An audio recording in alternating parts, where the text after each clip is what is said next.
Film industry का एक और सच बाहर आ गया, अंदर से कुछ और बाहर से कुछ और। तुनिशा जैसी लड़कियां आती हैं, इस्तेमाल की जाती हैं, फिर डिप्रेशन में फेंक दी जाती हैं। 14 दिन पहले ऐसा क्या हुआ कि खूबसूरत एक्ट्रेस को ऐसा कदम उठाना पड़ा। शिजान ने तुनिशा के साथ जो किया उसे सुनकर घिन आएगी आपको। बोला बन रहा था, तुनिशा के लिए रो रहा था, साथ का कोई एक्टर ही दगाबाज था। तुनिशा के फोन ने खोल दिए वो राज जिसे अब तक अली बाबा वाला शिजान छुपा रहा था। रील्स वाले जिन मॉडल को आप अपना आइडल मानते हैं, उनकी सच्चाई देखकर दिमाग चकरा जाएगा। जिंदगी दोबारा नहीं मिलती, सब जानते हैं। टीवी पर ये बताने वाले लोग अंदर से कितने खोखले हैं, पर्दे के पीछे का ये राज आज आपकी आंखों के सामने घूमने लगेगा। लेकिन वीडियो को शुरू करने से पहले अगर आप हमारे पेज पर नए हैं तो हमें फॉलो जरूर करिएगा, और वीडियो में कोई इन्फॉर्मेशन आपके काम की लगे तो उस हिस्से को अपने दोस्तों और रिश्तेदारों में शेयर करिएगा। टीवी और फिल्म इंडस्ट्री का चेहरा सुंदर है, उस पर अच्छा मेकअप भी चढ़ा होता है, लेकिन फिल्मों में और टीवी पर दिखने वाले लोग अंदर से बहुत टूटे और डिप्रेशन के शिकार होते हैं। 24 साल की उम्र में प्रत्यूषा बनर्जी, 25 साल की उम्र में जिया खान, 26 साल की उम्र में नफीसा जोसेफ, 37 साल की उम्र में विवेका बाबाजी, 22 साल की उम्र में प्रेक्षा मेहरा, 37 साल की उम्र में सिल्क स्मिता, 39 साल की उम्र में डांसर शिखा जोशी, करीब 26 साल की उम्र में वैशाली ठक्कर। लिस्ट बहुत लंबी है, लेकिन ये जो नाम अभी आप सुन रहे थे, इनमें से ज्यादातर एक्ट्रेस लव अफेयर की वजह से डिप्रेशन में चली गई थी। फिल्म इंडस्ट्री का एक काला सच ये भी है कि वहाँ छोटी जगहों से आई मॉडल या एक्ट्रेस को यूज एंड थ्रो जैसा समझा जाता है। इसके बहुत सारे एग्जाम्पल हमारे पास मौजूद हैं।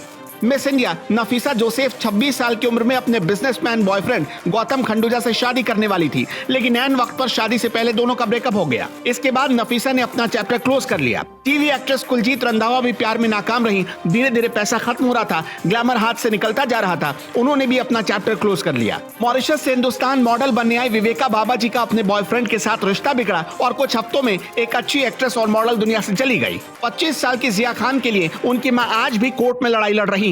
जिया खान भी लव अफेयर में थी और नाम आया था आदित्य पंचोली के बेटे सूरज पंचोली का। 39 साल की शिखा जोशी एक प्लास्टिक सर्जन के साथ एक्स्ट्रा अफेयर में थी।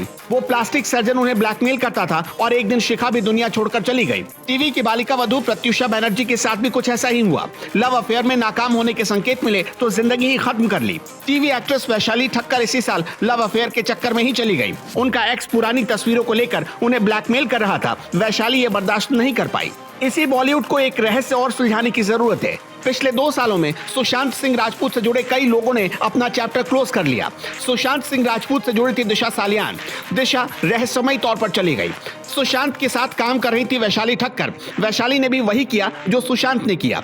सुशांत सिंह के को एक्टर थे संदीप नाहर, उन्होंने भी अपनी कहानी खत्म कर ली। वो पत्नी से परेशान थे। सुशांत की खबर सुनने के बाद जून 2020 में उनके 4 फैंस ने वही किया जो सुशांत ने किया। कहने का मतलब ये है कि जिन्हें हम अपना रोल मॉडल मानते हैं, वो जब ऐसा करते हैं तो लोगों के बीच एक नेगेटिव मैसेज जाता है।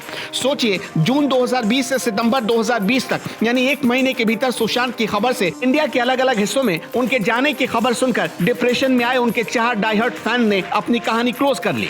इसलिए दोस्तों, रील्स वाले मॉडल को नहीं बल्कि रियल वाले मॉडल को फॉलो करिए। क्या पता जिस रील्स वाले मॉडल को आप लोग रोल मॉडल मान बैठे हैं, वो अंदर से इतना भरा हुआ है कि सुशांत सिंह राजपूत, तुनिशा शर्मा और प्रत्यूषा बनर्जी जैसा कदम उठा सकता है। तुनिशा के मामले में क्या हुआ? तुनिशा शिजान को अपना बेस्ट पार्टनर और दोस्त मानती थी, लेकिन तुनिशा की मां और चाचा कुछ और कहानी बता रहे हैं। तुनिशा शिजान के लिए कुछ भी करने को तैयार थी, पर शिजान के लिए तुनिशा सिर्फ आगे बढ़ने का जरिया थी। पहले आप तुनिशा के चाचा का बयान सुनिए। पवन शर्मा का कहना है कि तुनिशा और शिजान अपने शो के शुरुआत से ही एक दूसरे के करीब थे। उन्होंने कहा कि करीब 10 दिन पहले तुनिशा को एंजाइटी अटैक हुआ और इसके बाद उसे हॉस्पिटल में एडमिट किया गया। चाचा और मां जब उससे मिलने गए तो उसने बताया कि उसके साथ बहुत गलत हुआ। तुनिशा की दोस्त का दावा है कि तुनिशा प्रेग्नेंट थी और प्रेगनेंसी की खबर आने के बाद शिजान ने अपना रास्ता अलग कर लिया। शिजान के लिए तुनिशा सिर्फ यूज एंड थ्रो जैसी थी और ये बात तुनिशा को धक्का दे रही थी। तुनिशा अपने बॉयफ्रेंड और को स्टार शिजान से शादी करना चाहती थी, लेकिन शिजान बेड पर जाने के लिए तैयार था पर शादी के लिए तैयार नहीं था, जिसके चलते तुनिशा 3 महीने से डिप्रेशन में थी। तुनिशा की दोस्त रैया का दावा है कि वो पिछले 2-3 सालों से तुनिशा को जानती थी। मुंबई के एक ब्यूटी पार्लर में कई बार तुनिशा की उनसे बातचीत हो चुकी थी और इन सारी बातों पर मोहर लगाता है पुलिस का बयान। पुलिस का मानना है कि शिजान ने तुनिशा से 14 दिन पहले ही पूरी तरह ब्रेकअप कर लिया था, जिससे वो डिप्रेशन में चली गई थी। पुलिस ने इसी वजह से शिजान को गिरफ्तार किया। पुलिस को शिजान के मोबाइल से भी कई क्लू बरामद हुए, जिसके आधार पर उसकी गिरफ्तारी हुई। यानी टीवी हो या फिल्म इंडस्ट्री, ये एक ऐसा अंधेरा है जिसकी चकाचौंध में चमकने वाला हर सितारा किसी न किसी तरह से टॉर्चर हो रहा है। हमें टीवी और फिल्म इंडस्ट्री से पॉजिटिविटी चाहिए, लेकिन वो आसान नहीं। टीवी वालों में अलग अलग गैंग है, फिल्म इंडस्ट्री में सबके लिए अलग अलग गैंग है। फिल्म चाहिए तो आपको सबसे मजबूत यूथ गैंग की चाकरी करनी पड़ेगी, उसकी बात सुननी पड़ेगी। इनका मन करेगा तो आपको रातों रात सुपरस्टार बना देंगे और इनका मन करेगा तो आप सुपरस्टार होते हुए भी रातों रात घर में बिठा दिए जाएंगे, आपकी फिल्में फ्लॉप हो जाएंगी। इसे कैसे सुधारा जाए? अपने कीमती सुझाव हमें कमेंट बॉक्स में जरूर बताइएगा। याद रखिए, ये समाज बदलने वाला मामला बन चुका है।